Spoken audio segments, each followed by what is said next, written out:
If your car is running perfectly fine but that annoying little orange light on the dashboard just will not go away, you might be dealing with a P0498 code, which points directly to a low-voltage issue in your evaporative emission system vent valve control circuit.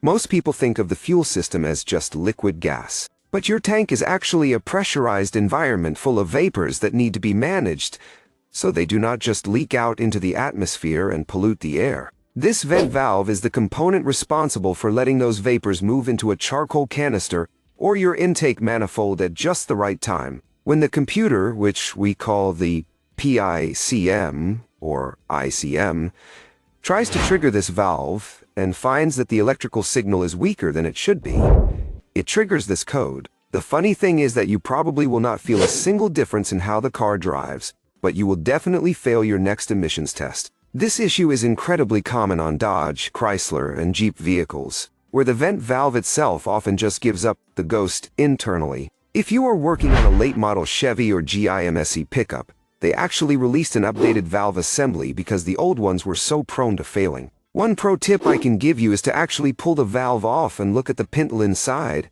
Sometimes it just gets gummed up with old fuel residue and dirt, and a quick cleaning can actually save you from buying a new part.